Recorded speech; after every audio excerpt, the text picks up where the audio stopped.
তানভীর কোন বেশ এই তোমরা যারা দুজন ভাইরা তোমরা কিন্তু তোমরা এখন পর্যন্ত সাজেশন দিচ্ছ না।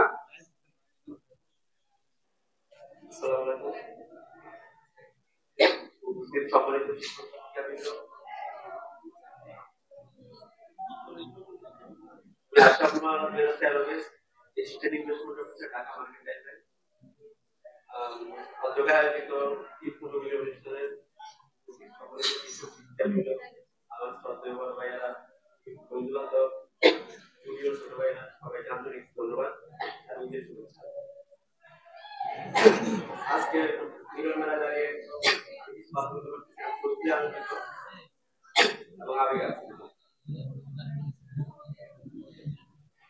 এই বিদ্যালয় শুধু সার্টি দেওয়ার মধ্যে আমাদের শৈশব ও কৈশোরের একটি স্মৃতিবাহী আবেগময় জায়গা। এখানে আমরা শুধু শিক্ষকদের থেকে জ্ঞান অর্জন করিনি, এখানে আমরা শিখেছি কিভাবে মানুষের মতো মানুষ হতে হয়।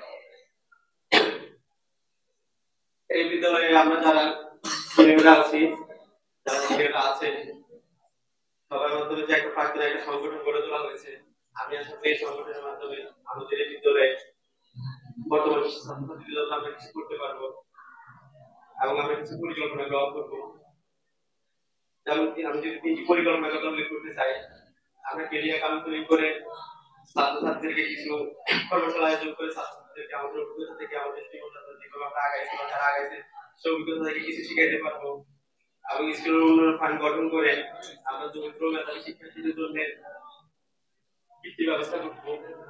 আর তৃতীয়ত আমরা আমাদের একটা আত্ম শিক্ষার্থীদের একটা সংগঠন গড়ে তোলে, স্থায়ী সংগঠন গড়ে তোলে আমাদের সংগঠন আরো দৃঢ় করতে পারি, যাতে আমরা একে অপরের সাহায্য সহযোগিতায় এগিয়ে আসতে পারি। সর্বোপরি আজকের আয়োজনের যে আয়োজকটা তাদেরকে আমি ধন্যবাদ জ্ঞাপন করছি।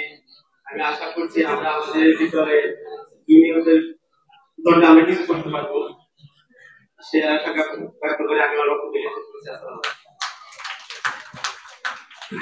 ধন্যবাদ। 12 সালে 12 কে আছে 11 উনি 11 বলছি।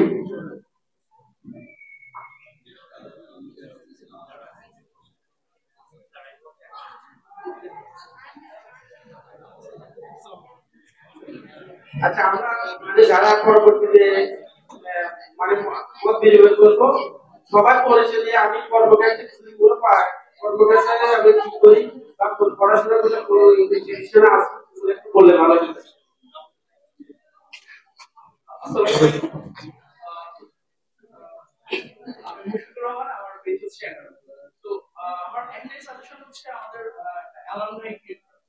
আমাদের বেস থেকে আমাদের স্কুল থেকে কতজন ডক্টর কতজন ইঞ্জিনিয়ার দেন হচ্ছে গিয়ে টেলিফোন পজিশন আমরা আসলে কেউ জানি না। এই কারণে হচ্ছে গিয়ে আমরা যখন কর্পোরেট লেভেলে যাই তখন কিন্তু আমাদের কোনো প্রেসার নেই, মানে আমরা যাদের সাথে কানেক্ট করতে পারি। তো এই জিনিসটা হচ্ছে খুবই গুরুত্বপূর্ণ যে অ্যালামনাই ক্রিয়েট করা। আর বাংলাদেশের মধ্যে যদি খুব কম স্কুলে অ্যালামনাই ক্রিয়েট করে নাই, তার মধ্যে হচ্ছে জার্মান স্কুল একটা যেখানে কোনো অ্যালামনাই নেই। আর একটা ব্যাপার হচ্ছে গিয়ে টিচারদের প্রতি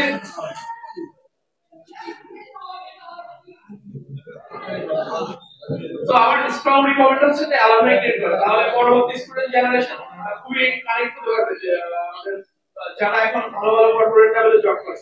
আর টিচারদের প্রতি একটা রিকোয়েস্ট হচ্ছে কোনোভাবে যদি স্টুডেন্ট পলিটিক্সটা এখানে না ঢুকে। আর জব থেকে স্টুডেন্ট পলিটিক্স হচ্ছে আমাদের result day by day decrease করছে এই স্কুল। তো আর ওনারা আমরা যখন ছিলাম তখন খুবই স্ট্রিক্ট ছিল, আমরা ওনাদেরকে বাজারে দেখলেও ভয়ে বাসায় ঢুকে যেতাম, কিন্তু এখন ওই ব্যাপারটা কেন হচ্ছে না? এটা কি আমাদের অভিভাবকের দোষ নাকি স্টুডেন্টের দোষ নাকি টিচারের দোষ? এই ব্যাপারটা ফাইন্ড আউট করা লাগবে। তো এই বলে আমি আমার আসসালামু আলাইকুম। ধন্যবাদ মুফতি। 2010 না